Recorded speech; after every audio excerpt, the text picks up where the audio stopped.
이번 영상은 육류에 대해 살펴보겠습니다. 육류의 주성분은 단백질과 지방이에요. 그래서 육류의 조직은 크게 근육 조직, 결합 조직, 지방 조직 이 세 가지로 이루어져 있습니다. 탄수화물은 약 1% 정도로 아주 적습니다. 먼저 근육 조직부터 볼게요. 근육 조직에는 기둥 모양의 근원 섬유가 들어있어요. 근원 섬유는 미오신과 액틴이라는 두 단백질로 이루어져 있는데 이 두 단백질이 서로 붙었다 떨어졌다 하면서 근육이 움직이는 겁니다. 그리고 근원섬유 기둥이 여러 개 모인 것을 근섬유라고 하고, 이 기둥과 기둥 사이에 빨간색으로 표시한 부분에는 액체가 채워져 있는데 이 부분을 근장단백질이라고 합니다. 시험에서는 육잔단백질이란 표현이 더 자주 나오니까 함께 기억해 두세요. 근장단백질은 미오글로빈과 헤모글로빈이 들어있어요. 미오글로빈은 근육의 색소로 고기 색을 담당하고, 헤모글로빈은 혈액 색소로 산소 운반에 중요한 역할을 합니다. 이번엔 결합 조직을 볼게요. 근섬유들이 다발로 모이면 근육이 되는데 이 다발들을 묶어주는 끈 역할을 하는 것이 바로 결합 조직이에요. 파란색으로 표시한 부분이에요. 결합 조직은 콜라겐과 엘라스틴으로 구성되어 있어요. 여기서는 콜라겐이 아주 중요한데요. 콜라겐은 가열하면 말랑말랑해졌다가 식히면 젤리처럼 굳는 젤라티나가 일어나요. 공국을 오래 끓이고 식혀놓으면 윗부분이 젤리처럼 굳어 있잖아요. 그 현상이에요. 반면 엘라스틴은 가열해도 변화가 거의 없습니다. 그래서 고기를 익혀도 질긴 부분이 남는 이유가 바로 엘라스틴 때문이에요. 그리고 지방 조직은 주로 피하나 복부, 내장기관 주변에 많이 존재합니다. 이 지방이 바로 고기 풍미를 담당하죠. 소, 돼지, 양 모두 지방을 제거하고 살코기만 먹으면 다 같은 맛이 난다고 하죠. 그만큼 고기의 맛을 좌우하는 건 지방이다라고 보시면 됩니다. 이 부분은 시험에서 근원섬유인 것은 육장단백질에 해당하는 것은 결합조직인 것은 하면서 골고루 잘 나와요. 다 중요합니다. 이제 육류의 색소에 대해 살펴볼게요. 좀 전에 근육의 색은 육장단백질, 그 중에서도 미오글로빈이 담당한다고 말씀드렸죠. 이 미오글로빈은 산소와 온도에 따라 색이 달라지는 특징이 있어요. 먼저 미오글로빈은 산소와 만나면 옥시미오글로빈으로 변하면서 우리가 마트에서 보는 것처럼 선홍색, 밝은 적색을 띱니다. 하지만 시간이 지나 산소에 오래 노출되면 미오글로빈이 메트미오글로빈으로 산화되면서 갈색으로 변색돼요. 그리고 가열하면 미오글로빈이 헤마틴으로 변하고 이때도 갈색을 띠게 됩니다. 그리고 또 하나 소시지나 햄은 익어도 분홍색이잖아요. 이건 소시지 만들 때 사용하는 발색제에 들어있는 아질산염과 육류의 색소인 미오글로빈이 반응해서 리트로소 미오글로빈이 생성돼서 그래요. 그래서 가열 후에도 특유의 선홍색이 유지됩니다. 다음은 육류의 숙성에 대해 살펴볼게요. 갓 도축한 고기는 바로 먹기에는 사실 맛이 없어요. 왜냐하면 사후강직이라는 근육이 굳는 현상이 먼저 일어나기 때문입니다. 먼저 동물이 도축되면 산소 공급이 끊기면서 현기적 상태가 돼요. 이때 육류에 약 1% 정도 들어있는 탄수화물인 글리코겐이 분해되면서 젖산을 생성합니다. 젖산이 쌓이면 근육 속 단백질인 액틴과 미오신이 서로 결합해서 액티미오신을 만들게 됩니다. 이렇게 근육을 움직여주는 단백질들이 강하게 붙으면서 근육이 더 이상 움직이지 못하고 딱딱하게 경직돼요. 이때는 보수성이 떨어지고 수분을 붙잡아두는 힘이 약해져서 육즙이 쉽게 빠져나오게 됩니다. 그래서 사후강직 단계의 고기를 먹으면 질기고 맛이 없어요. 그런데 시간이 지나면서 점점 맛있어지기 시작해요. 육류에는 카텝신이라는 자가 분해 요소가 들어있어서 이게 시간이 지나면서 단백질을 천천히 분해해줘요. 이 과정에서 굳어있던 근육이 다시 풀리고 고기가 부드러워져서 맛이 좋아집니다. 물론 숙성이 계속해서 좋은 건 아니고 오래 지나면 부패가 일어나서 먹을 수 없게 됩니다. 그리고 시험에서 육류를 저온 숙성할 때 습도와 온도는 하고 나온 적도 있어요. 습도는 85도에서 90%, 온도는 1에서 3도입니다. 다음은 육류의 조리예요. 우리가 고기를 맛있다고 느끼는 기준 중 하나가 부드러움이죠. 그래서 흔히 입에서 녹는다라는 표현을 하기도 해요. 그럼 고기를 부드럽게 만드는 연화작용에 대해 살펴볼게요. 먼저 물리적인 방법이 있어요.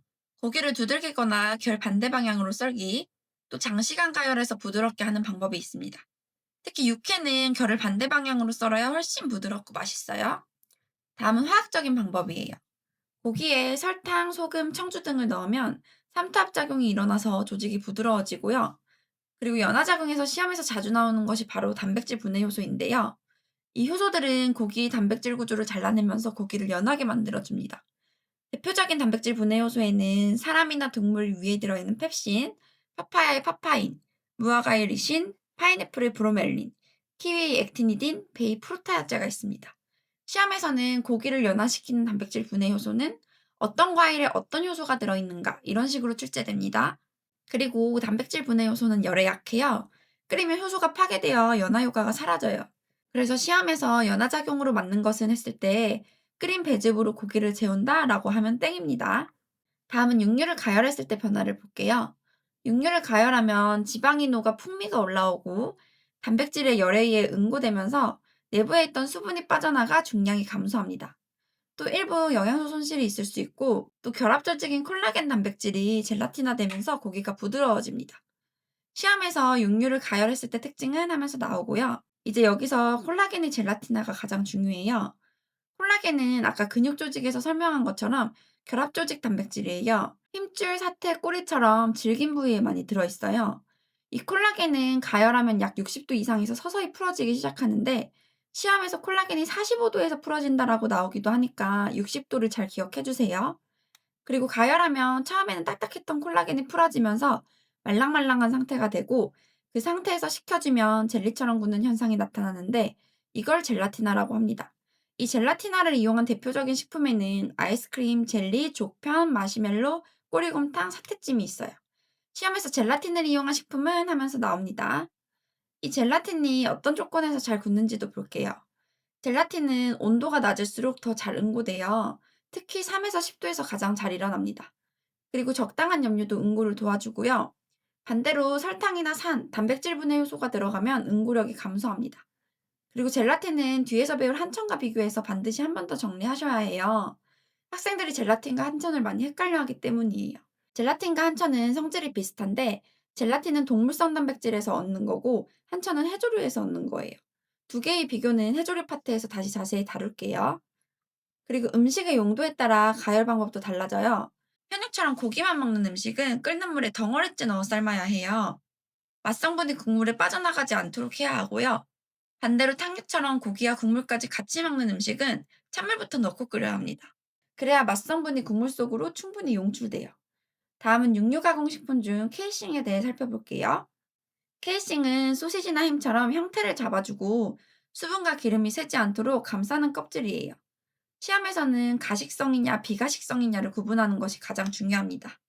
천연 케이싱은 동물의 장을 깨끗하게 손질해 만든 케이싱이에요. 양장, 돼지장, 소장 등이 있고 먹을 수 있습니다.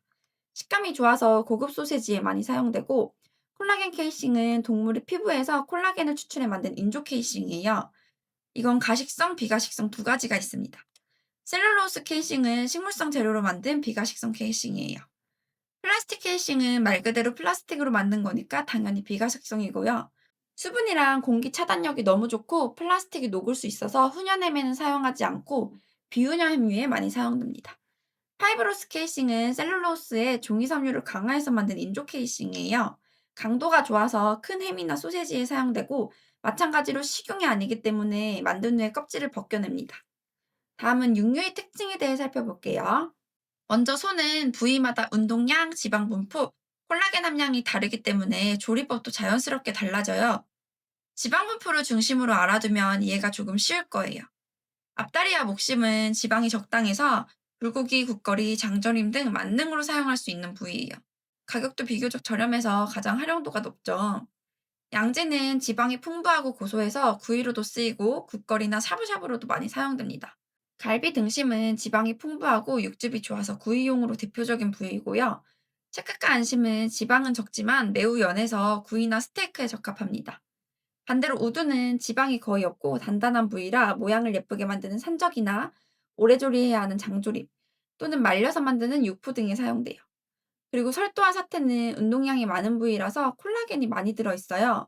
가열하면 젤라틴화 되어서 부드러워지기 때문에 탕, 스튜찜처럼 장시간 조리하는 요리에 적합합니다. 특히 시험에서 설도가 샤브샤브용이라고 잘 나오는데 아니에요. 설도는 오래 끓여야 하는 부위라는 점을 꼭 기억하셔야 합니다. 그리고 쇠고기 육질 등급은 다음 기준으로 결정돼요. 쇠고기 등급은 근내 지방도, 즉 마블링, 그리고 육색, 지방색, 조직감, 성숙도로 판단합니다. 시험에서 육질 등급 판단이 아닌 것은 하고 등지방 두께가 나온 적이 있어요. 등지방 두께는 아니다라고 기억하면 더 쉽겠죠? 돼지는 시험에 딱 세 가지가 나와요. 먼저 시험에서 돼지고기에만 존재하는 부위는 어디인가 하고 나오면 정답은 갈매기살입니다. 식당에서 소갈매기살이라고 많이 팔지만 돼지고기의 갈매기살과 위치가 비슷한 부분을 말하는 거예요. 수에는 정식 부위명으로서의 갈매기살은 없습니다. 그리고 제가 그려놓은 돼지 그림에는 갈매기살이 없는데요. 이건 대분할 기준으로만 나눈 거라서 그래요. 육류는 소분할로 나누면 훨씬 더 다양한 부위가 생기는데 갈매기살은 소분할 부위라서 그림에 표시되지 않은 겁니다. 그리고 라드는 무엇을 가공하여 만든 것인가 하면 돼지의 지방이고, 베이컨은 돼지 어떤 부위를 가공한 것인가 하면 복부육인 삼겹살이에요. 마지막으로 닭은 가열 방법에 따른 색 변화가 시험에 나와요. 닭은 다른 고기와 다르게 완전히 익었는데도 속이 분홍색으로 남아있는 경우가 있어요. 이건 덜 익은 것으로 오해하기 쉬운데 사실은 닭고기의 구조적 특징 때문입니다. 고기의 색소인 미오글로빈이 닭에서는 뼈 주변이나 근막 근처에 있어요. 이 부위는 산소와의 접촉이 어려워서 산화가 잘 일어나지 않아요. 그래서 가열을 해도 미오글로빈이 갈색으로 변하지 않고 분홍색으로 남아있는 경우가 있습니다. 특히 어린 닭일수록 분홍색이 더 두드러질 수 있어요. 따라서 닭은 완전히 익은 경우에도 분홍색이 남아있을 수 있다라고 기억하시면 됩니다. 기출문제 같이 풀고 마무리할게요. 육류의 결합 조직을 장시간 물에 넣어 가열했을 때의 변화는? 정답은 1번. 육류의 결합 조직 단백질에는 콜라겐과 엘라스틴이 있어요. 이 중 콜라겐은 장시간 가열하면 젤라틴화되어 부드러워지는 반면 엘라스틴은 가열해도 거의 변화가 없습니다. 육류 조리 과정 중 색소의 변화 단계가 바르게 연결된 것은? 정답은 3번입니다. 원래 고기의 색은 미오글로빈이고 공기에 닿으면 옥시미오글로빈이 돼요. 그리고 산소에 오래 노출되면 산화되어 매트미오글로빈이 되고, 고기를 가열하면 색소가 헤마틴으로 바뀌어 갈색으로 변합니다. 브로멜린이 함유되어 있어 고기를 연화시키는 데 이용되는 과일은? 정답은 2번 파인애플이에요. 파인애플에는 브로멜린이라는 단백질 분호효소가 들어있어서 고기를 연화시켜줍니다. 소고기 부위별 용도와 조리법 연결이 틀린 것은? 정답은 2번이에요. 설도는 콜라겐이 많은 질긴 부위라 장시간 가열해야 하는 요리에 사용합니다. 샤브샤브나 육회처럼 익히지 않거나 짧게 익히는 요리에는 어울리지 않습니다.